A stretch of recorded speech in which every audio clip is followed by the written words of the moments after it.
ഇന്ന് നമുക്ക് ഗോതമ്പ് പൊടി കൊണ്ട് അല്ലെങ്കിൽ ആട്ടപ്പൊടി കൊണ്ട് ഇൻസ്റ്റൻറ്റ് ദോശ എങ്ങനെയാണ് തയ്യാറാക്കുന്നത് നോക്കാം. ഇത് വളരെ എളുപ്പത്തിൽ തന്നെ ആർക്കും തയ്യാറാക്കി എടുക്കാൻ പറ്റുന്ന വെറും 3 മിനിറ്റിൽ താഴെ ഇതിന് ആവശ്യമുള്ളൂ. അപ്പോൾ നമുക്കിത് എങ്ങനെയാണ് തയ്യാറാക്കുന്നത് നോക്കാം. അതിനായിട്ട് ഞാനിവിടെ 1 കപ്പ് ആട്ടപ്പൊടിയാണ് എടുക്കുന്നത്. ഈ ആട്ടപ്പൊടി നമുക്കൊരു പാത്രത്തിലേക്ക് ഇട്ട് കൊടുക്കാം. 1 കപ്പ് ആട്ടപ്പൊടി, നിങ്ങൾ ഏത് കപ്പ് വേണമെങ്കിലും നിങ്ങൾക്ക് യൂസ് ചെയ്യാം, സാധാരണ ഗ്ലാസ്സോ ഏത് വേണമെങ്കിലും യൂസ് ചെയ്യാം കേട്ടോ. ഇനി ഇതിലേക്ക് ഞാനൊരു ചെറിയ സവോള ചെറുതായിട്ട് ചോപ്പ് ചെയ്തത് ഇട്ട് കൊടുക്കുകയാണ്. അത് വളരെ നൈസായിട്ട് നമ്മൾ ഇട്ട് കൊടുക്കണം.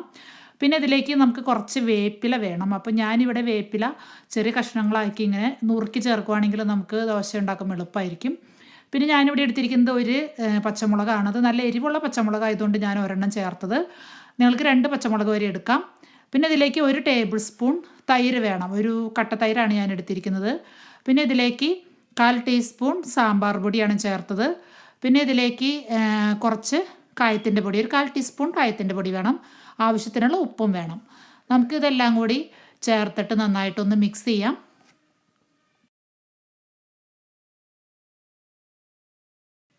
ഇനി ഇതിലേക്ക് നമുക്ക് കുറേശ്ശെയായിട്ട് വെള്ളം ഒഴിച്ച് കൊടുത്തൊന്ന് മിക്സ് ചെയ്യാം.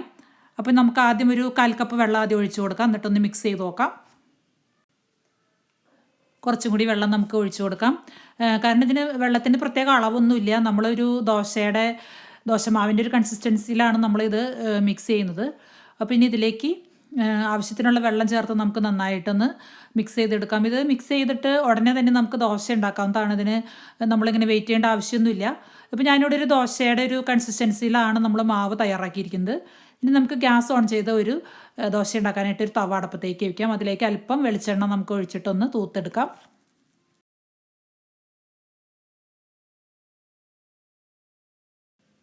ഇനി നമുക്കിതിലേക്ക് ഓരോ തവി മാവ് നമുക്കൊന്ന് ഒഴിച്ചു കൊടുത്തിട്ട് ദോശ ഉണ്ടാക്കിയെടുക്കാം.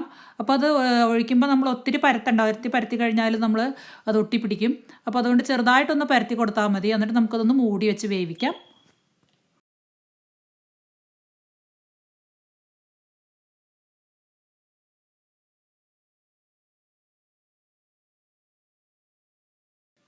ഈ ദോശ നമുക്ക് ഡയറ്റ് ചെയ്യുന്നവർക്കും അല്ലെങ്കിൽ പ്രമേഹ രോഗികൾക്കൊക്കെ കഴിക്കാൻ പറ്റുന്ന നല്ല ഹെൽത്തി ആയിട്ടുള്ളൊരു ദോശയാണ്. ഉണ്ടാക്കാനും വളരെ എളുപ്പമാണ്. നമുക്ക് കറി കൂട്ടി കഴിക്കാനും ചമ്മന്തി കൂട്ടി കഴിക്കാനൊക്കെ നല്ല ടേസ്റ്റുള്ളൊരു ദോശയാണ്. പെട്ടെന്ന് തന്നെ നമുക്ക് ആർക്കും ഉണ്ടാക്കിയെടുക്കാൻ പറ്റുന്ന ദോശയാണ്. ബാച്ചിലേഴ്സിനൊക്കെ വളരെ എളുപ്പത്തിൽ തയ്യാറാക്കാൻ പറ്റുന്നൊരു ദോശയാണ്. അപ്പോൾ നിങ്ങൾക്ക് ഇഷ്ടമായെങ്കിൽ നിങ്ങൾ ഉണ്ടാക്കി നോക്കണം. അഭിപ്രായങ്ങൾ പറയണം, കമൻറ്റ് ചെയ്യണം, സബ്സ്ക്രൈബ് ചെയ്യണം, ഷെയർ ചെയ്യണം. അപ്പോൾ താങ്ക്സ് ഫോർ വാച്ചിങ്.